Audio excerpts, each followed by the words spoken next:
வணக்கம். சிறகடிக்க ஆசை சீரியலில் இனி என்ன நடக்க போகுது அப்படின்னு தான் பார்க்க போகிறோம். இங்கே முத்து மனோஜ்கிட்ட சொல்கிறாங்க, இவ்வளோ பெரிய வீட்டுக்கு சொந்தக்காரர் சொந்தமாக கார் வச்சுருக்க மாட்டாருடா, அவர் வாடகை காரில் போகிறாரு, உண்மையிலே அவர் தான் ஓனரா அப்படிங்கிறாங்க. டே, அவர் இவ்வளோ பெரிய பங்களா வச்சுருந்தாலும் ரொம்ப எளிமையாக இருக்கார், துபாயில் அவ்வளோ பெரிய பிஸ்னஸ்ஸு அப்படிங்கிறாங்க. உனக்கு தெரியுமா அப்படிங்கிறாங்க. டே, நான் விசாரிச்சிட்டேன்டா அப்படிங்கிறாங்க. டே முத்து விடு, அது நம்மளுக்கு என்ன அப்படிங்கிறாங்க. இல்லைடா ரவி, இவன் வேணா என்னைய தம்பியாக நினைக்காமல் இருக்கலாம், நான் ஒரு அண்ணனாக நினச்சி தான் சொல்கிறேன். சரி, யார்ட்டையுமே ஏமாந்துடக்கூடாது அப்படின்னு சொல்லி தான் சொல்கிறேன், இல்லைன்னா நான் எதையும் சொல்ல போகிறேன் அப்படிங்கிறாங்க. அப்போ அண்ணாமலை சொல்கிறாங்க, முத்து அவங்க கதையாக பார்த்துக்கலாம், வாங்க வீட்டுக்கு எல்லோரும் போவோம் அப்படின்னு சொல்லி வீட்டுக்குள்ளே போகிறாங்க. வீட்டை பார்த்துட்டு முத்து, இவ்வளோ பெரிய வீடாக இருக்குது, எப்படிப்பா 3 கோடி ரூபாய்க்கு கொடுக்காங்க அப்படிங்கிறாங்க. அதே சந்தேகமாக தான் எனக்கு இருக்குப்பா, வீடு ரொம்ப பக்காவாக இருக்குது, 5 கோடி ரூபா மதிப்புன்னு இவன் சொல்கிறான், அதோட கூடவே தான் இருக்கும். பீச் பங்களா, பின்னாடியே நீச்சல் குளம், இவ்வளோ பெரிய வாசல் மெயினில் இருக்குது, இதை குறைவாக கொடுக்க மாட்டாங்க. ஆனால் தான் ஏதோ நினைக்க வேண்டியதாக இருக்குது. ஆனால் அப்படியே அவங்க கொடுத்துருக்காங்கன்னா இவனை மாதிரி ஒரு அதிர்ஷ்டக்காரன் இவனும் கிடையாது அப்படிங்கிறாங்க. இப்போ அவனுக்கு அதிர்ஷ்டம் கிடச்சா நம்ம எல்லாருக்குமே சந்தோஷம்தான்ப்பா என்ன அப்படின்னு சொல்லிட்டு, டே மனோஜ், இந்த வீடு பார்க்க மதிப்பு அதிகமாக இருந்த மாதிரி உனக்கு எப்படிடா குறைய தருவார், இல்லை ஏதோ திருளாலங்கடி வேலை இருக்குன்னு என் மனசில் பட்டுக்கிட்டே இருக்குது அப்படிங்கிறாங்க.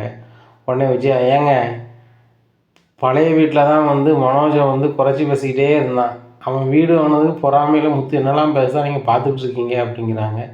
இங்கே பாரு விஜயா, எனக்கும் அதே ஐயப்பாடு தான், இவ்வளவு ஒரு வசதி வாய்ப்புள்ள வீட்டை அவங்க ஏன் கொடுக்கணும் அப்படிங்கிறாங்க. உடனே மனோஜ் சொல்கிறாங்கப்பா, இதெல்லாம் ரொம்ப சிம்பிள்ப்பா, அவருக்கு ஃபாரின்லேயே ஏகப்பட்ட சொத்து இருக்குது, இதை மெயின்டைன் பண்ண முடியலை, அதனால் யார்கிட்டையாவது கொடுக்கணும். அதுபோக நான் தானப்பா இந்த ஏரியாவில் புது பிஸ்னஸ்மேன், அதுவும் வளர்ந்து வரும் பிஸ்னஸ்மேன், எனக்கு கொடுத்து ஊக்குவிக்கணும் அப்படின்னு சொல்லி தான் சொல்லியிருக்காரு அப்படின்ட்டு இருக்கும்போதே சந்தோஷம் தர்றாரு. என்ன மனோஜே, வீடை காமிக்கும்போது என்னை கூப்பிட்ட, 2% கமிஷன் கேட்டோன்னே என்னை கலத்தி விட்டுருலான்னு பார்க்கியா அப்படிங்க. இல்லை இல்லை இல்லை, எனக்கு எடுத்து சொல்லி நீ அந்த சந்தோஷத்துக்கு பைசா விட்டுவா அப்படிங்கிறாங்க. உடனே 30 லட்ச ரூபாய்க்கு 2% போட்டு கொடுக்குறாங்க, 60,000 கொடுக்குறாங்க. இதை பார்த்தா விஜயா, என்னடா 60,000 கொடுக்குற அப்படிங்கிற. ஆமாம், 1 லட்ச ரூபாய்க்கு 2,000 கொடுக்கணும், 30 லட்ச ரூபாய்க்கு 60,000 கொடுக்கணுமாம்மா அப்படிங்கிறாங்க. டேய் மனோஜ், அப்பா இப்படி வீடு விற்றாலும் புரோக்கர் கமிஷன் இவ்வளோ கிடைக்குமா அப்படிங்கிறாங்க. உடனே மொட்டை சந்தோஷம் தான், ஆமாண்டி, வீடு உடனே விற்காது, ஒரு சிலவங்க மனோஜ் மாதிரி சிக்கனாக தான் அதை கொடுக்க முடியும் அப்படிங்கிறாங்க. உடனே முத்து சொல்கிறாரு, அந்த வீட்டு ஓனர் உங்களுக்கு எப்படி தெரியும் அப்படின்னு சொல்லி கேட்குறாரு.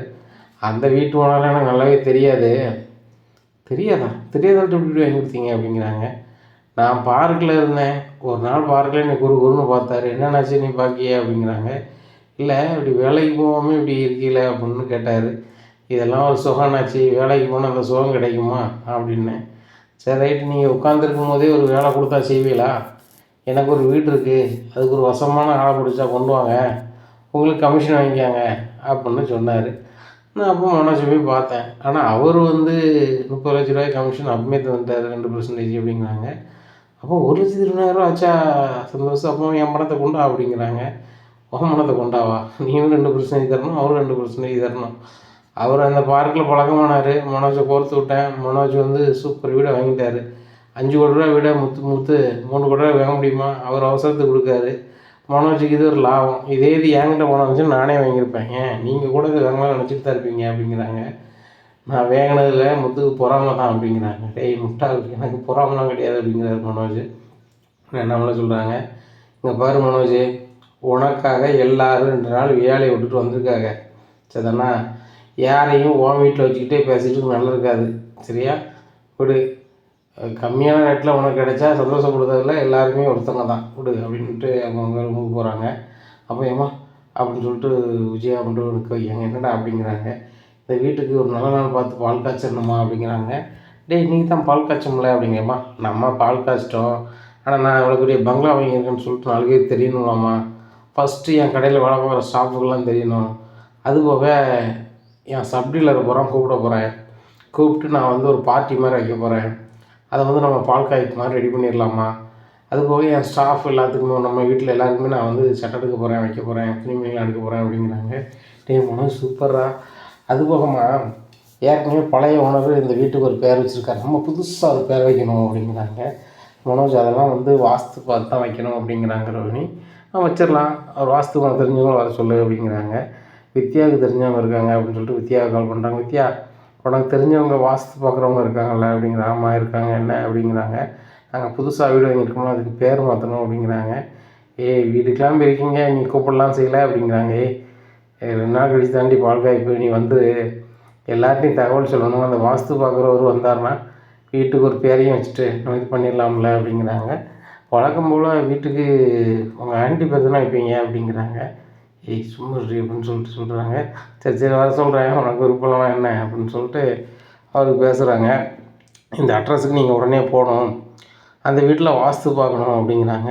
போகிறோமா அப்படின்னு சொல்லிட்டு மனசுக்கு நினைக்காரு. நம்மளுக்கு இன்றைக்கி வேலை இல்லை, வசமாக இவங்க வச்சுக்குதாங்களோ அவங்கள ஆட்டையை போட்டு வேண்டி தான். எப்படியும் பெரிய வீடுங்க, ஒரு 10-15,000 ஆட்டையை போட்டு தான் வீட்டுக்கு வரணும் அப்படின்னு சொல்லிட்டு போகிறாங்க. பொண்ணை வாங்க வீட்டில் கூப்பிட்டு போகிறாங்க. கூப்பிட்டு போனோன்னா முத்து மீனா எல்லோரும் வந்து பார்க்குறாங்க. இவர் யாரா அப்படிங்க. இவர் தான்டா வாஸ்து பார்க்குறாரு ஜோசியர். இவர் வந்து வாஸ்து பார்ப்பார், இது வந்து மூலையில் என்னென்ன புழங்கணும்னு சொல்லிட்டு, அது போக வீட்டுக்கு என்ன பேர் வைக்கணும்னு அவர்கிட்ட கேட்க போகிறோம் அப்படிங்கிறாங்க. உடனே முத்து சிரிக்கிறாரு. இப்போ களி கூத்து பண்ணதான்ப்பா அப்படிங்கிறாரு. விட்ற, அவன் வீடு என்ன பண்ணிட்டு போகிறான் அப்படிங்கிறாங்க. உடனே அவர் யோசித்து பார்க்காரு.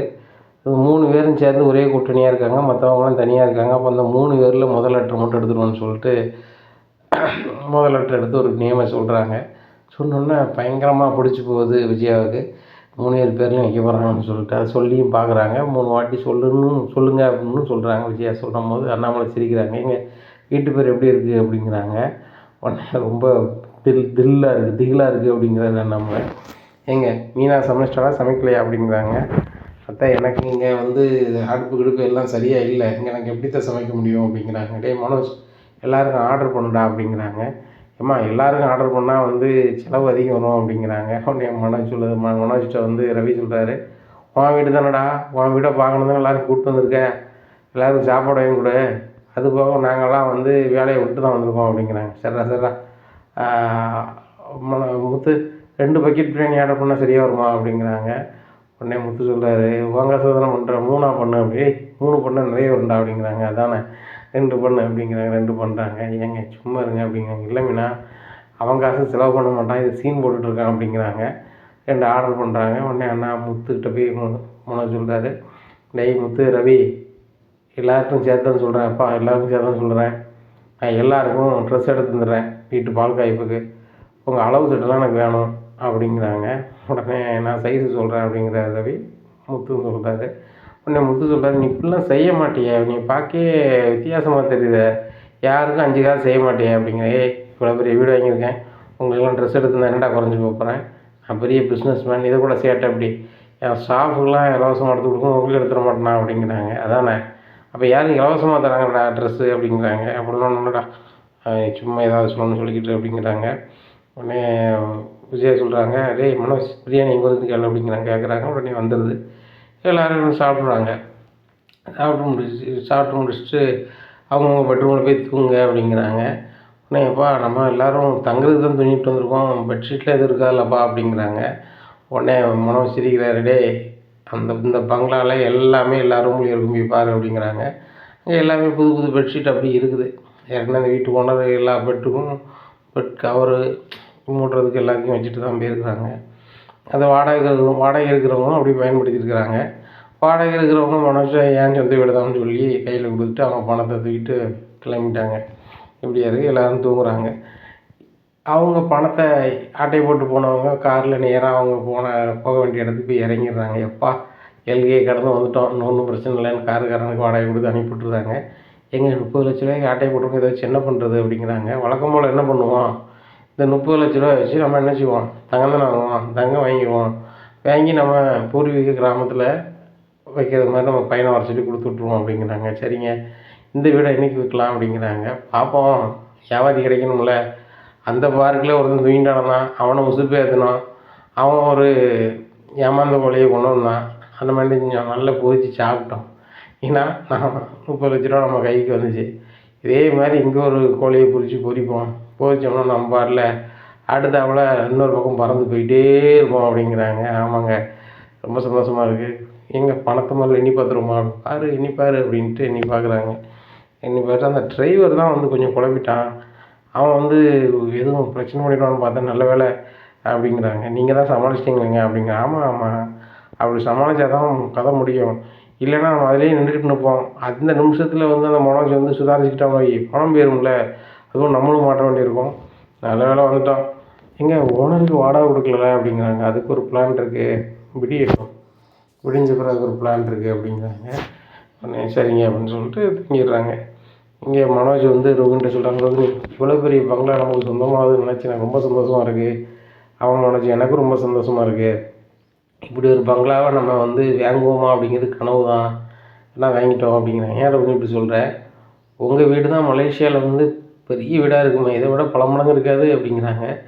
ஆஹா, மலேசியான்னு ஒரு நாடு இருக்குது எனக்கு தெரியும், பட் அங்கே வீடு இருக்குது, அப்பா இருக்குதுலாம் வந்து எனக்கே தெரியாது. நானாக ஃப்ராட் விட்டது தானே அப்படின்னு சொல்லி மனசு நினச்சிட்டு அம்மா மனோஜ் இதோட பெருசாக தான் இருக்கும் அப்படிங்கிறாங்க. ரோகிணி அப்போ நம்ம அந்த வீட்டை விட்டுறக்கூடாது, அந்த வீடை அவங்க சித்தியோ யாரோ எடுத்துடக்கூடாது அப்படிங்கிறாங்க. யாரும் எடுக்க மாட்டாங்க மனோஜ், அது அங்கே தான் இருக்கும் அப்படிங்கிறாங்க. இல்லை உங்கள் அப்பா வேறு உள்ளே இருக்கார், இந்த சூழ்நிலையில் அந்த சொத்துலாம் பத்துலாம் அப்படி இப்படி தானே கிடக்கும் அப்படிங்கிறாங்க. ஆமாம் அப்படி இப்படி தான் கிடக்கும் அப்படிங்கிறாங்க. சரி ரோகிணி, நம்ம ஒரு நாள் வந்து இங்கே 2 நாள் லீவ் போட்டு நம்ம போயிட்டு வந்துடுவோம், சொத்து பத்தெல்லாம் எப்படி இருக்குன்னு பார்த்துட்டு உங்கள் அப்பாவையும் பார்த்துட்டு வந்துடுவோம். உங்கள் அப்பா வரும்போது வரட்டும், அது வரைக்கும் நம்ம சொத்தை மெயின்டைன் பண்ணால் அவங்க அப்பாவுக்கு நம்ம மேலே ஒரு மரியாதை வரும். நம்ம உள்ளே போய் இருக்கும்போது கூட சொத்தை வந்து அவங்க நம்ம பொண்ணும் நம்ம மாப்பிளையும் பார்த்துக்கிட்டாங்கன்னா அப்படின்னு ரொம்ப சந்தோஷப்படுவார். அதுபோக அந்த சொத்தை நமக்கு தரதுக்கும் அவர் நினைப்பார்ல அப்படிங்கிறாங்க. ஆமாம் மனோஜ் ஆமாம் அப்படிங்கிறாங்க. மனோஜ் அதெல்லாம் விடுங்க, என் புருஷன் சம்பாதிக்க தான் எனக்கு பெருசு, அதான் சந்தோஷமாக தூங்க போகிறேன் அப்படிங்கிறாங்க. ரோகிணி நீ இவ்வளோ பெரிய கோடீஸ்வரியாக இருந்தாலும் நான் உழைக்கிறதான் பெருசுன்னு சொல்கிறேன்ல அப்படின்னு சொல்லி சந்தோஷமாக தூங்குறாங்க. இங்கே சுருதி ரவிட்டு கேட்குறாங்க, ரவி இந்த வீடை பார்க்க உனக்கு பயமாக இருக்கா இல்லையா அப்படிங்கிறாங்க. பயமெல்லாம் இல்லை அப்படிங்கிறாங்க. இல்லை இவ்வளோ பெரிய வீடு வந்து கொஞ்சம் பயமாக தான் இருக்குது. உங்கள் அம்மா வீடு சொல்லிட்டு இருந்த அந்த பழைய வீட்டில் வந்து சின்ன வீடாக இருக்கும், ஒரு ரூம்லேருந்து இன்னொரு ரூம் போவோம் வருவோம் என்னாலும் பண்ணுவோம். இப்போ ஒவ்வொருத்தர் வந்து ஒவ்வொரு ஃப்ளோரில் இருக்கோம், இது ஒரு மாதிரி தெரியுது, பயமாகவும் இருக்குது அப்படிங்கிறாங்க. அவன் இந்த மாதிரியான வீடை தானே விரும்புகிறான் மனோஜ், பெரிய ஆளாக தான் வரணும், நான் பெரிய தொழில் தான் பண்ணுவேன், அப்படி தான் பண்ணுவேன் இப்படி தான் பண்ணுவோம்மா, அவனுக்கு எதாவது இந்த வீடு அமைஞ்சிருக்கு அப்படிங்கிறாங்க. ரவி உங்கள் அப்பாவும் முத்தும் சொல்கிற மாதிரி தான், இந்த வீடு இவ்வளவு கம்மியாக கொடுக்கவே மாட்டாங்க. ஏன்னா நாங்கள் சென்னையில் இருக்க வீடை வந்து எனக்கு சின்ன வயசில் தான் கட்டியிருக்கிறாங்க. அப்போ கட்டும்போது இவ்வளோ வந்துச்சுன்னு எங்கள் அப்பா சொன்னார். அப்போவே எங்கள் வீடு வந்து 6 கோடி ரூபாய்க்கு மேலவே வந்துச்சுன்னு எங்கள் அப்பா சொன்னார். எங்கள் வீடு மாதிரி தான் இது இருக்குது. அப்படி இருக்கும்போது இது எப்படி 3 கோடி ரூபாய்க்கு கொடுப்பாங்க நினச்சிப்பார். இந்த வீடு கட்டி 3 வருஷம் தான் ஆகுதுங்க நேரம் சொல்கிறாங்க. அப்படி இருக்கும்போது கண்டிப்பாக அது மதிப்பு கூட இருக்கும். ஏதோ ஒரு வகையில் நம்ம அண்ணன் ஏமாந்துருவாரோன்னு என் மனசில் தோணிகிட்டே இருக்குது அப்படிங்கிறாங்க. இங்கே பாரு சுருதி, இந்த சுருதி வந்து மனசில் போட்டால் டபா டபார்னு பேசுவா அப்படி இப்படின்னு சொல்லிட்டு எல்லோரும் சொல்லுவாங்க. அதை நீ செஞ்சிடக்கூடாது. அவங்க என்ன பேசுகிறாங்களோ பேசிட்டு போகிறாங்க. அவங்க முதல்ல போட்டிருக்காங்க லாபம் நட்டத்தை மனோஜும் அண்ணியும் தான் பார்க்க போகிறாங்க. நம்ம ஒரு உறவினராக வந்திருக்கோம், 2 நாள் லீவ் போட்டு, அவ்வளோதான். இதுக்கு மேலே நம்ம சொல்லுறதுக்கு ஒன்றும் இல்லை சரியா அப்படிங்கிறாங்க. சரி அப்போ நாளைக்கு லீவு தானா அப்படிங்கிறாங்க. நாளைக்கு லீவு தான் அப்படிங்கிறாங்க. காலையிலே விடியுது. விடிஞ்சோடனே மனோஜ் சொல்கிறாரு, நான் கடையை ஷோரூம் மட்டும் திறந்து வச்சுட்டு வந்துடுறேன், அப்புறம் எல்லோரும் போய் நம்ம எல்லோரும் துணி எடுத்துக்கலாம், ஷோரூம் உள்ள ஸ்டாஃபையும் வந்து துணியை அங்கே கொண்டு போக சொல்லிடுறேன் கடையிலேருந்து, அவங்களுக்கு வேண்டிய ட்ரெஸ் எடுத்துகிட்டு போட்டோம் அப்படிங்கிறாங்க. முத்து சொல்கிறாரு, ஏப்பா இதெல்லாம் படத்தில் பார்க்குற மாதிரி தான்ப்பா இருக்குது, மனோஜ் வாயிலேருந்து வர வார்த்தை தான் எனக்கே ரொம்ப டவுட்டாக இருக்குது அப்படிங்கிறாங்க. டேய் விட்றா அப்படிங்கிறாங்க. அதனால் மனோஜ் நேராக கடைக்கு போகிறாரு. கடைக்கு வந்து உட்காந்துருக்காரு. ஸ்டாஃபெல்லாம் வராங்க. நான் புதுசாக ஒரு பெரிய பங்களா வாங்கியிருக்கேன் பீச் ரோட்டில் சரியா அப்படிங்கிறாங்க. ரொம்ப நன்றி சார், எங்களுக்கு அப்போ போனஸ்லாம் உண்டா அப்படிங்க. ஆஹா போனஸ்லாம் கேட்கானுங்களே அப்படின்னு சொல்லிட்டு, போனஸ்லாம் யாருக்கும் கிடையாது, எல்லாருக்கும் நான் ட்ரெஸ் எடுத்து கொடுக்கலான்னு பார்க்குறேன், நீங்கள் அதை வருஷ பிறப்புக்கு போட்டுக்கிடுங்க அப்படிங்கிறாங்க. சார் வருஷ பிறப்புக்கு நாள் இருக்குது அப்படிங்கிறாங்க. நாள் இருந்தானே, என் வீட்டை பால் காய்க்கும் போது ஒரு நாள் நம்ம கடை லீவு, அன்றைக்கி எல்லாருமே வந்துடுங்க அப்படிங்கிறேன், சாப்பாடெலாம் உண்டு அப்படி அப்படிங்கிறேன். சரி சார் அப்படிங்கிறாங்க. நாங்கள் ஜவுளி கடைக்கு போய்ட்டு அங்கேருந்து குறிப்பிட்ட துணிகளை உங்களுக்கு கொண்டு வர சொல்கிறேன், கொண்டு வந்து காமிப்பாங்க, அதில் உங்களுக்கு எது பிடிச்சிருக்கோ எடுத்துக்கிட்டுங்க அப்படிங்கிறாங்க. சார் அதை விட நாங்களே கடைக்கு வந்துடுறோம், கடைக்கு வந்தால் நாங்களே தேவையானதை எடுத்துக்கிடுவோம்ல அப்படிங்கிறாங்க. அப்போ தான் மனோஜ் நினைக்காரு, நீங்கள் கடைக்கு வந்தீங்கன்னா உங்கள் சௌரியத்துக்கு விலை கூடதான் எடுப்பீங்க, அதுக்கு நான் அனுமதிப்பேனா, நான் பார்த்துட்டு உங்கள் ரேஞ்ச் என்னன்னு நினச்சிக்கிட்டு அதுதான் அனுப்புவேன் அப்படின்னு மனசு நினச்சிக்கிட்டு நான் அனுப்புகிறேன், நீங்கள் கலைய வேண்டாம் அப்படின்னு சொல்லிட்டு அவர் நேராக வீட்டுக்கு வராரு. எல்லோரும் புறப்படுங்க அப்படிங்கிறாங்க. உடனே முத்து நல்லா தூங்கிட்டு இருக்காரு. ஏன்டா அப்படிங்கிறாங்க.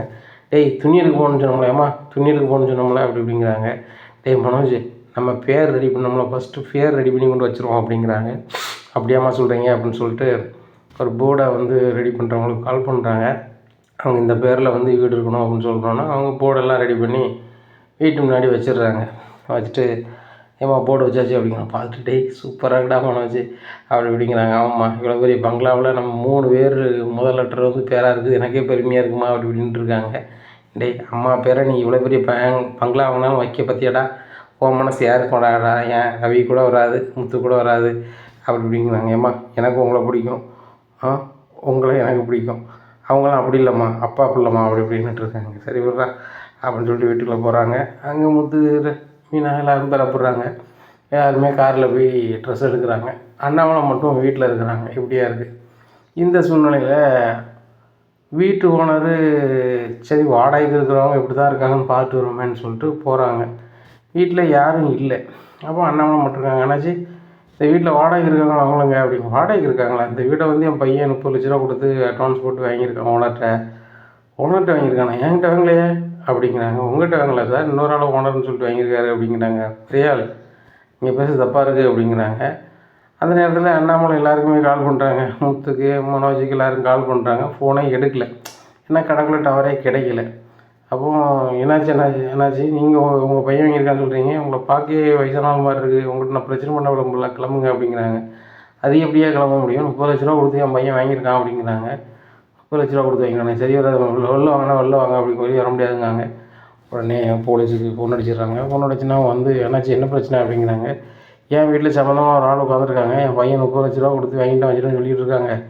என் வாடகை வீட்டில் தான் ஒரு ஆளை வச்சு என் வாடகை தான் அந்த வீட்டில் வச்சுருந்தேன், அவங்க இவங்ககிட்ட விற்ற மாதிரி சொல்கிறாங்க, எனக்கு என்னமோ நம்பிக்கை இல்லை அப்படின்னு சொல்லிட்டு அவங்களுக்கு கால் பண்ணுறாங்க. ஹலோ அப்படிங்கிறாங்க. சார் அப்படிங்கிறாங்க. என்னையா நீங்கள் உங்கள்கிட்ட வாடகை வீடு இருந்தால் அவங்க பாட்டில் போயிட்டீங்க அப்படிங்கிறாங்க. சார் அதை ஏன் சார் கேட்குறீங்க? இப்போ உங்களுக்கு ஃபோன் பண்ண தான் சார் நினச்சேன், அதுக்குள்ளே நீங்கள் இது பண்ணிட்டீங்க. எங்களுக்கு ரொம்ப பயமாகி போச்சு சார். ஒரு குறிப்பிட்ட ஆட்கள் வந்து கிட்டத்தட்ட ஒரு 5-6 பேருக்கு மேலே வந்து இந்த வீட்டில் நீங்கள் இருக்கக்கூடாது, வெளில போங்க, வீடு எனக்கு அவருக்கும் வந்து 1000 உரி இருக்கும், நாங்கள் சொக்காரங்க, எனக்கு அவருக்கான உரிமை போய்ட்டு இருந்துச்சு வீடு, இப்போ எங்களுக்கு ஆயிடுச்சு, நீங்கள் கிளம்புங்கும் போது நான் பயத்தில் வந்துட்டேன் சார். இங்கே வந்துட்டு தான் உங்களுக்கு கால் பண்ண நினச்சேன். அதுபோக நான் உங்களுக்கு வாடகை பணம் வேறு தரணும், பாக்கி நான் தந்துடுறேன் சார், ஆனால் அவங்க யாருன்னு தெரியல, எனக்கு பயமாக இருக்குது சார் அப்படிங்கிறாங்க. இதை ஃபோனை கேட்டுட்டு ஆஹா இவங்க பயங்கரமாக நல்லா இருப்பாங்க போலையே, நம்ம வாடகைக்கு இருந்த வீட்டுக்காரங்களை வந்து விரட்டிட்டு தான் இவங்க வந்து இதில் இருந்திருக்காங்களா அப்படின்னு சொல்லிட்டு சார் இந்த மாதிரி சொல்கிறாங்க சார் அப்படிங்கிறாங்க.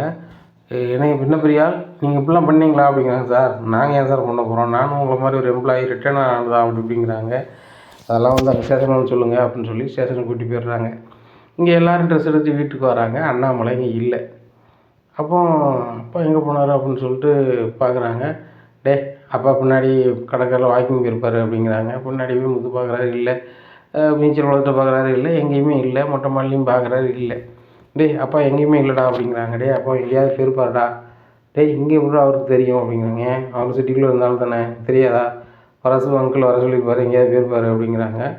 லூசு மாதிரியே பேசிகிட்டு இருப்பார் அப்படின்னு சொல்லிட்டு அண்ணாமலைக்கு கால் பண்ணுறாங்க. 2-3 ரிங் எடுக்கலை, ஏன்னா செல் வந்து போலீஸ் இருக்குது. அப்போ சார் இந்த ஃபோன் ஃபோன் வந்து வந்துகிட்டே இருக்குது அப்படின்னு சொல்லி ரைட்டர் வந்து இன்ஸ்பெக்டர்கிட்ட கொடுக்காங்க. இன்ஸ்பெக்டர் எடுத்து ஹலோ அப்படிங்கிறாங்க. ஹலோ அப்பா எங்கே இருக்க அப்படிங்கிறாங்க. உங்கள் அப்பா நான் கிடையாது, நான் இன்ஸ்பெக்டர் பேசுகிறேன் அப்படிங்கிறாங்க. என்ன இன்ஸ்பெக்டர் பேசுகிறீங்களா அப்படிங்கிறாங்க. ஆமாம் இன்ஸ்பெக்டர் தான் பேசுகிறேன் அப்படிங்கிறாங்க. சார் எங்கள் அப்பா எங்கே அப்படிங்கிறாங்க. உங்கள் அப்பா எங்கே தான் இருக்கார், நீங்கள் எல்லோரும் சேர்ந்து ஒரு பணக்காரங்க வீட்டை வந்து ஆட்டை போட்டதுக்கு வந்திருக்கீங்க, நீங்கள் யாருமே இல்லை, உங்கள் அப்பா தான் இருந்தார், கூப்பிட்டு வந்துட்டோம் இந்த ஸ்டேஷனில் அப்படிங்கிறாங்க. தகவலை கேட்டோன்னே முத்து ரொம்ப ஆடி போகிறாரு. என்ன சார் தகவல் ஏதுங்க கேட்கும்போது, இந்த வீட்டு ஓனர் வந்து என்னார், அவர் ஒரு ஆளை வாடகை வச்சுருந்துருக்காரு, அவரை நீங்கள் இருக்கக்கூடாது, வீடு எங்கள் வீடு அப்படின்னு சொல்லி எல்லோரும் புகுந்து இருந்ததாக அவர் அங்கேருந்து ஃபோன் பண்ணி சொல்கிறாரு. அதுபோக ஓனர் வந்து உங்கள் மேலே எல்லாரும் மேலேயும் பெட்டிஷன் கொடுத்துருக்காங்க, உங்களை கூப்பிட்டு வந்துட்டோம், இப்போ நீங்கள் வந்து இப்போ எங்கே இருக்கீங்க அப்படிங்கிறாங்க. சார் அந்த வீட்டில் தான் இருக்கோம் அப்படிங்கிறாங்க. உடனே ஸ்டேஷனுக்கு வாங்க, இல்லைன்னா அவங்கள எல்லோரும் நாங்கள் தூக்கிட்டு வந்து இங்கே வச்சுருவோம் அப்படிங்கிறாங்க. முத்துக்கு சரியான கோபம். மனோஜை வீடுன்னு எடுக்காரு. ஏழை புது வீடுங்க வாங்கணும் ஆசையில் எங்கள் அப்பா உள்ளே வச்சு விட்டியல அப்படின்னு சொல்லி ஒழுக்கிறாங்க. அப்போ விஜய் என்னடா சொல்கிறான், அவனை விட்றா என்னடா ஆச்சு அப்படிங்கிறாங்க. என்னடா ஆச்சா, உங்கள் மகன் ஆர்வ கோளாறுல எவன் வீட்டையோ வந்து என்ன செஞ்சுருக்கான், வாங்கியிருக்கான், வீட்டு ஓனர்கிட்ட வாங்கலை. நான் தான் சொன்னேனே இவ்வளோ பெரிய வீட்டு ஓனர் ஏன் வந்து வாடகைக்காரில் போகணும், எனக்கு டவுட்டாக இருக்குதுன்னு சொன்னேன். அதை யாரும் காது கொடுத்து கேட்கல.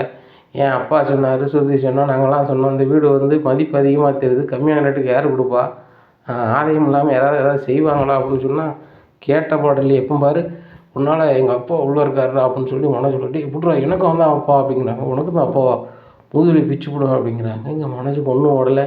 அப்போ நம்ம ஏமாற்றோமா, காசெல்லாம் போச்சா, அது போக இந்த வீடு நம்ம வீடுன்னு சொல்லி தானே இவங்களுக்குலாம் ட்ரெஸ் எடுத்து கொடுத்தோம், அது போக நம்ம கடையில் வேலை பார்க்குறவங்களாம் ட்ரெஸ் எடுத்து கொடுத்தோம், எல்லாம் போச்சா அப்படின்னு சொல்லிட்டு ஒரு மாதிரி அவர் கண்ணை கட்டுது. எங்கே பாரு எங்கள் அப்பா அரை மணி நேரத்தில் வெளியே வரல, அவ்வளோதான். நீனும் பொண்டாட்டி தானே புது வீடு வாங்கணும்னு இது பண்ணீங்க, தேவைன்னா நீங்கள் உள்ளே போங்க, ஏன் 3 பேர் வச்சுருக்கீங்களா, 3 பேர் போங்க அப்படிங்கிறாங்க. டே முத்து எப்படியாவது உங்கள் அப்பாவை காப்பாற்றண்டா வாங்கடா அப்படின்னு சொல்லிட்டு கார் எடுத்துகிட்டு போகிறாங்க. அங்கே ஓனர் ரொம்ப கோபமாக உட்காந்துருக்காங்க. உடனே அண்ணாச்சி இங்கே எதுக்கு எங்கள் அப்பா மேலே கம்ப்ளைண்ட் கொடுத்தீங்கன்னு உங்களுக்கு தெரியாத மாதிரி கேட்காரு. தெரியாத மாதிரி கேட்குங்க, என் வீட்டை வந்து உங்கள் வீடுன்னு நீங்கள் பேர் தான் நான் எப்படி விட முடியும்? என் வீட்டில் ஒரு ஆள் வாடகைக்கு இருந்துருக்காரு, அவரை நீங்கள் வந்து இருக்கக்கூடாது வைக்கக்கூடாதுன்னு பிரச்சனையை பண்ணி அனுப்பி விட்டுட்டு நீங்கள் இருந்துருக்கீங்க, என்ன நினச்சிட்ருக்கீங்க வச்சுட்ருக்கீங்க அப்படிங்கிறாங்க. சார் எங்கிட்ட ஏமாட்டார் பாருங்கள் சார் அந்த பேப்பரை அப்படி அப்படிங்கிறாங்க. உடனே அவருக்கு கால் பண்ணுறாரு. சார் நான் பேப்பர்லேயே இது பண்ணல, அவங்களாம் செட் பண்ணி வச்சுருப்பாங்க உங்களுக்கு, எனக்கு பயமாக இருக்குது சார், எனக்கு வெளியூர் என்ன சார் செய்ய முடியும் அப்படிங்கிறாங்க. உடனே அவர் ஃபோனில் நீங்கள் பேங்கி பேசுகிறாங்க. என்ன சார் இப்படி பேசுகிறீங்க, உங்களை நம்பி தானே சார் நான் பணம் கொடுத்தேன், எனக்கு இப்போ 30 லட்ச ரூபா வேணும் அப்படிங்கிறாங்க. ஏன்டங்க சார் பணம் தந்தீங்க அப்படிங்கிறாங்க. பணம் தந்தேனா சார், நான் கடன் வாங்கி சப்டீலர்லாம் வாங்கி தந்திருக்கேன் அப்படிங்க. அதெல்லாம் எனக்கு தெரியாது, நீங்கள் தரல அப்படின்னு சொல்லி ஃபோனை வச்சிடுறாங்க. சார் எங்களை எல்லாருமே ஏமாத்துக்கார மாதிரி இருக்குது அப்படி இப்படின்னுட்டு இருக்கும்போது பரஸ் அங்கே வராரு. வந்து சார் வணக்கம் அப்படிங்கிறாங்க. வாங்க பரசனே வாங்க அப்படிங்கிறாங்க. சார் அவர் என் கூட வேலை பார்த்த ஆள், நீங்கள் இந்த ஸ்டேஷனில் தான் வேலை பார்க்கணும்னு சொன்னாங்க, அதுபோக அண்ணாமலை எனக்கு வந்து நீங்கள் கூட்டு வரையில் ஜீப்லேருந்து பேசினார், நான் தாங்க வந்தேன். அவர் அப்படி ஆள் கிடையாது, அவர் ரொம்ப நேர்மையாக வேலை பார்த்த ஆள், நீங்கள் வேணால் விசாரித்து பாருங்கள் நீங்கள் ஆஃபீஸில் அப்படிங்கிறாங்க. பரசனே நீங்கள் சொன்னால் கரெக்டாக தான் இருக்கும், அண்ணாச்சி வெளில வாங்க மன்னிச்சிக்கோங்க வயசுக்கு, இருந்தாலும் ஒரு ஆள் பெட்டிஷன் கொடுக்கும்போது எங்களை என்ன செய்ய முடியும் அப்படிங்கிறாங்க. இப்போ விசாரித்து பார்த்தோம், அவருக்கு எதுவும் சம்மந்தம் இல்லை, இந்த வீட்டை வாங்கினது அவர் பையன் மனோஜ் தான், அவரை நாங்கள் பார்த்துக்குறோம், ஏன்னா இந்த வீடு அவருக்குன்னு சொல்லிட்டு இருக்காரு, என்னென்னு பேசுவோம் அப்படின்னு சொல்லிட்டு வீட்டு ஓனர்கிட்ட பேசுகிறாங்க. சார் இவரும் ஒரு ஃபர்னிச்சர் கடை வச்சுருக்காரு, ஒரு தொழில் பண்ணுறவர் தான், ஒரு டிவி கம்பெனியில் ஒரு டீலராக இருக்கார், மொத்த டீலராக இருக்கார். அவர் வந்து ஆர்வக்கோளாறில் வீடு வாங்கணும்னு வாங்கியிருக்காரு, அது உங்கள் வீடாக இருந்திருக்கு, வாடகைக்கு வந்து ஏமாத்துற மாதிரி இருக்குது, அவங்க எங்கே இருக்கான்னு கலங்க அப்படிங்கும்போது அவர் செல் சுவிட்ச் ஆஃப்னு வருது. சார் செல் சுவிட்ச் ஆஃப்னு வருது அப்படிங்கிறாங்க. உடனே பார்த்தீங்களா அவன் மேலே தான் தப்பு இருக்குது அப்படின்னு சொல்லிட்டு, சார் அப்போ என் பணத்தை மீட்க முடியாதா அப்படிங்கிறாங்க. தம்பிங்க பாருங்கள், எங்களை கேட்டு நீங்கள் பணத்தை கொடுக்கல, கொடுத்ததுக்கு எதாவது ஆதாரம் வச்சுருந்தீங்கன்னா தாங்க அப்படிங்கிறாங்க. சார் இந்த கையெழுத்து போட்டு கொடுத்துருக்காங்க அப்படிங்கிறாங்க. தம்பி ஏன் கையெழுத்தே இல்லாமாங்க, என்ன பண்ண முடியும், ஏதாவது ஃபோட்டோவோ ஏதாவது வச்சுருக்கியா அப்படிங்கிறாங்க. சார் இல்லை சார் அந்த சந்தோஷத்தில் நான் ஃபோட்டோ எடுக்க முடியல அப்படிங்கிறாங்க. அப்போ ஒன்றும் செய்ய முடியாது தம்பி, நான் அவ்வளோதான் அப்படிங்கும்போது முத்து மைண்டில் ஓடுது, அவன் இந்த காரில் தானே போனான், அந்த கார் நம்பரை வச்சு இது பண்ணிடலாம்ல அப்படின்னு சொல்லிட்டு, சார் அவன் வந்து ஒரு காரில் போனான் சார், அந்த கார் நம்பர் எனக்கு நல்ல நினைவு இருக்குது அப்படிங்கிறாங்க. தம்பிங்க பாருங்கள், வாடகை காரில் யாருனாலும் எங்கேனாலும் போகலாம், இப்போ தனிநபர் கார்லங்கும் போது நம்ம எங்கே போச்சு, இந்த கார் எந்த இதில் பதிஞ்சிருக்கு அது பதிஞ்சிருக்கு நம்ம பார்க்கலாம், இதை ஒன்றும் செய்ய முடியாது தம்பி, வேணால் ஒரு பெட்டிஷன் கொடுங்க, கிடைச்சா கொடுக்கலாம் அப்படிங்கிறாங்க. மனோஜ் வர வழியே எல்லாமே பெட்டிஷன் கொடுத்து எல்லோரும் வீட்டுக்கு போகிறாங்க.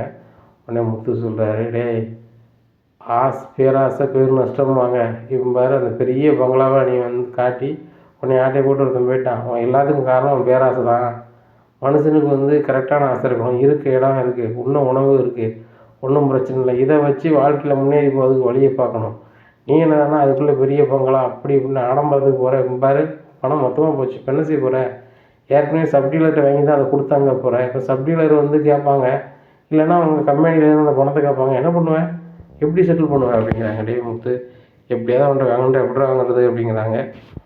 அம்மா தண்டி அதிகாரிக்கே வந்து அதை வந்து வண்டியில் முடிச்சு ஒன்றும் செய்ய முடியாங்கன்னா என்ன பண்ண முடியும் அப்படிங்கிற. டே முத்து நீ டிரைவர்டா, உனக்கு எல்லா பக்கமும் பழக்கம் இருக்கும், ஏதோ ஒரு வகையில் உனக்கு கண்டுபிடிக்கணும்டா, அவன் ஃபோட்டோ கூட என்கிட்ட இருக்குடா பாருடா, அவன் ஒய்ஃபு ஃபோட்டோ இருக்குடா அப்படின்னு சொல்லி 2 ஃபோட்டோவை காமிக்கிறாங்க.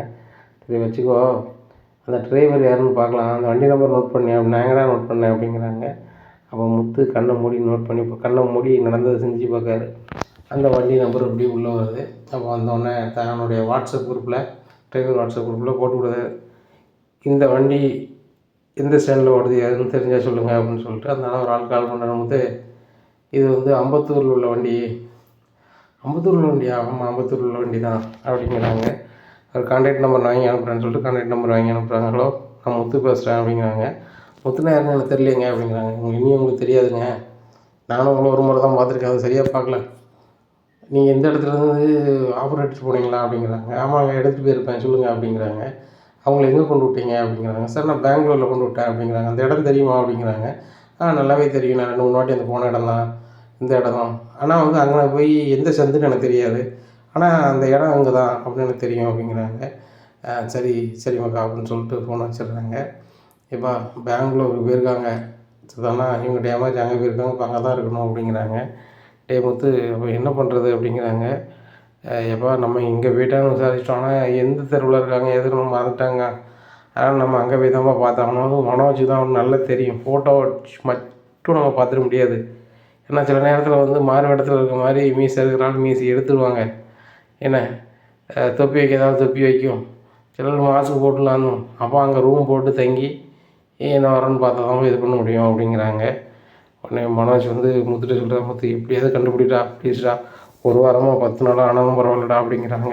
சரி ஒரு வாரமாக 10 நாளாக ஆனாலும் பரவாயில்ல, ஏன் பொழப்பு யார் பார்க்குறது அப்படிங்கிறாங்க. டே உனக்கு 1000 2000 தானடா வரப்போகுது, 10 நாள்னா எவ்வளோ 0 இருந்தாலும் தாரேன்டா, எப்படியாவது கண்டுபிடி அப்படிங்கிறாங்க. உடனே முத்து சொல்கிறாரு, உனக்கு ஒரு கதை வேணும் எல்லாம் சொல்லுவேன், இதை நீ செய்ய வேண்டியதானே அப்படிங்க. டேய் நான் அப்படி செஞ்சோம்னா என் ஃபர்னிச்சர் கடை யார் பாப்பா அப்படிங்கிறாங்க. பாரு நீ பண்ண தொழில் உனக்கு பெருசு, நான் பண்ண தொழில் எனக்கு பெருசு. என்ன நான் இதை வச்சு ரெடி பண்ணால் தான் மாடியில் ரூம் கட்ட முடியும் அப்படிங்கிறாங்க. உடனே விஜயா சொல்கிறாங்க, டேய் கூட பிறந்த அண்ணனுக்கு நீ செய்ய மாட்டேன், மாடியில் ரூம் கட்டது உனக்கு பெரிய விஷயமா, உங்கள் அண்ணனுக்காக நீ ஹெல்ப் பண்ணு அப்படிங்கிறாங்க. அண்ணாமலை சிரிக்கிறாங்க.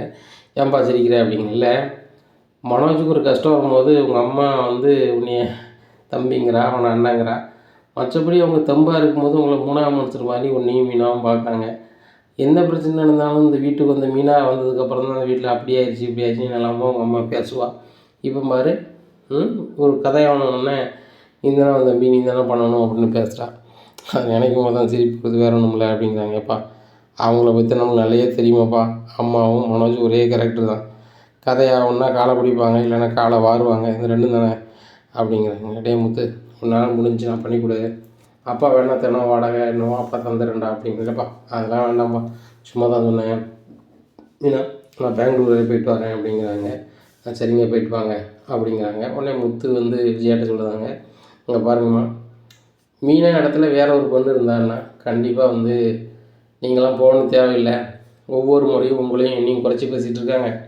அப்படி இருக்கும்போது அவங்க ஏமாந்த பணத்தை வாங்குறது நீங்கள் எதுக்கு போகணும், கண்டுபிடிக்க நீங்கள் எதுக்கு போகணும், தேவையில்லை அப்படின்னு சொல்லுவாள். ஆனால் மீனா வந்து இந்த வீட்டினுடைய சரியான ஒரு மருமகப்பான், அவள் இருக்க போய் தான் இந்த மாதிரி நமக்கு அதெல்லாம் ஓடுது. நான் போயிட்டு வரேங்கும் போது போயிட்டு வாங்க, அந்த பணத்தை கண்டுபிடிச்சிட்டு வாங்க அப்படிங்க, இந்த குணம் யாருக்கு வராதுமா அதை புரிஞ்சுக்கோங்க அப்படிங்கிறாங்க. உடனே அண்ணாமலை சொல்கிறாங்க, முத்து எவ்வளோ சொன்னாலும் சரி தான், பழமொழி சொல்லுவாங்களா, செவிடாக இருக்க காதில் வந்து எவ்வளோ தான் ஊதினாலும் காது கேட்காதுன்னு சொல்லுவாங்களா, அந்த பழமொழி தான் போதும் அம்மாவுக்கு.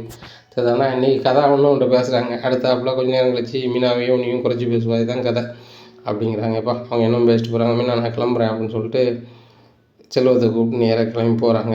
அங்கே மனோஜ் ஒரு 10,000 கொடுத்துட்ருக்காரு. நேராக பெங்களூரில் போய் ரூம் படுத்து இருக்காங்க. 2 நாள் தேடி பார்க்காங்க, கிடைக்கல. 3ஆவது நாள் வந்து ஒரு ஆள் முத்து நினைக்கிற மாதிரியே மீசி கீசியெல்லாம் சேவ் பண்ணி கொஞ்சம் விசால் மாதிரி டிப் டாப்பாக வந்து நிற்காரு. எங்கேயோ பார்த்த மாதிரி இருக்கு அப்படின்னு சொல்லிட்டு யோசிக்கும் போது செல் எடுத்து பார்க்குற அதே ஃபோட்டோ தான். ஓ இவன் தான் அப்படின்னு சொல்லிட்டு முத்து கரெக்டாக அவரை பிடிச்சிருந்தாரு. பிடிச்சோன்னே, ஓ குடியா நீ யாரியா அப்படிங்கிறாங்க. யாரா, மெட்ராஸில் உன் வீடுன்னு சொல்லி ஒரு வாடகை இருக்க வீட்டை 30 லட்ச ரூபாய்க்கு ஆட்டை போட்டு வந்தியே, அவங்க கூட பிறந்த தம்பி தான் ஐயா, கரெக்டாக வந்தானா தூக்கிட்டேனா அப்படிங்கிறாங்க. ஒடியா ஒடியா ஒடியா ஒடியா ஒடியாவா, ஒழுங்கு மரியாதையாக பணம் எங்கள் பணம் வந்திருக்கணும் அப்படிங்கிறாங்க. பணம் என்கிட்ட இல்லை அப்படி இப்படிங்க. பணம் இல்லையா, இப்படி இந்த அட்ரஸில் சொல்லு அப்படிங்கிறாங்க. அதெல்லாம் சொல்ல முடியாது, வைக்க முடியாதுங்காங்க. சொல்லுவான், இவன் அப்படி கேட்டால் சொல்ல மாட்டான், நைஸாக காருக்குள்ளே தூக்கு அப்படிங்கிறாங்க. நைஸாக காருக்குள்ளே தூக்குறாங்க. காருக்குள்ளே வச்சு இவங்க 2 பேரும் கும்மாங்குத்து வசமாக அந்த சைடு இந்த சைடு போட்டு நங்கனக்கடின்னு போட்டு வாங்குதாங்க. வாங்கினோடனே அடையப்பா அடையம்மா அடையப்பா அடையம்மா விட்டுருங்க விட்டுருங்க, நான் சொல்லிடுறேன் அப்படிங்கிறாங்க. நீ வந்து பணம் தர்றேன்னா அவ்வளோதான் அப்படிங்கிறாங்க. நேராக அந்த அட்ரஸுக்கு போங்க அப்படிங்கிறாங்க. அந்த அட்ரஸுக்கு போகிறாங்க. பணத்தை தூக்கி கொடுக்குறாங்க. அண்ணாச்சி இங்கே பாருங்கள், நான் எத்தனை இடத்துல ஏமாற்றிருக்கேன், இப்படி எனக்கு யாரும் பிடிச்சதில்லை அப்படின்னு சொல்லி எல்லா தகவலையும் சொல்லுதாரு. சொன்னோன்னே அப்படியா இவ்வளோ பேருக்கு ஏமாற்றிருக்கியா அப்படிங்க. பிறகு இவ்வளோ இடத்துல ஏமாற்றிக்கிட்டு கிட்டத்தட்ட 15 வருஷமாக சுற்றிட்டு இருக்கேன், என்னை ஒரு ஆள் வந்து என் ஏரியாவில் வந்து பிடிச்சதில்லை, நீங்கள் வந்து எங்கேயோ இருந்து பண்ணிட்டீங்க, சரி ஏதோ ஒரு மைனஸ் வச்சுருக்கேன், அந்த மைனஸை நம்ம திருத்திக்கிறேன், இன்னும் கரெக்டாக இருப்பேன், இன்னும் பாருங்கள் என் லெவலை அப்படிங்கிறாங்க. உடனே முத்து வந்து லோக்கல் போலீஸுக்கு ஏற்கனவே தகவல் சொல்லி வச்சுருக்காரு. சார் நான் வந்து எல்லாம் முடிஞ்சு உங்களுக்கு சொல்கிறேன்னு சொல்லிட்டு அவங்களுக்கு கால் பண்ணுறாங்க. சார் வந்துடுங்க அப்படிங்கிறாங்க. வீட்டுக்கு வெளியே வந்து உள்ளே வராங்க போலீஸ்காரங்க. இதை பார்த்தோன்னா ஒரு அரண்டுறாரு. என்னையா பணம் தானே விட்டுருவேன்னு சொன்னீங்க, இப்போ போலீஸ் போட்டு கொடுத்தீங்க அப்படிங்கிறாங்க. நீ இப்படி ஒவ்வொருத்தனையாக ஏமாற்றிட்டு போயிட்டுருப்ப, நாங்கள் பார்த்துக்கிட்டு இருக்கணும்னே. நீ பேசுகிறது எல்லாமே ரெக்கார்ட் ஆனவங்க தான், நீ போட்டு வாங்கினேன் எல்லாத்தையுமே சொல்லிட்டேன் சார். நான் பிடிங்க இந்த செல்லில் ஆதாரம் இருக்குது சார் அப்படின்னு சொல்லிட்டு அந்த செல்லில் நாங்கள் அனுப்பிட்டாரு. சரி தம்பி நாங்கள் பார்த்துக்குறோம், நீங்கள் பணத்தை கொண்டு போங்க அப்படிங்கிறாங்க. சரி சார் பார்ப்போம் அப்படின்னு சொல்லிட்டு முத்தும் செல்வமும் கிளம்பி வராங்க. என்ன நடக்கும் அப்படிங்கிறத பொறுத்திருந்து பார்க்கலாம்.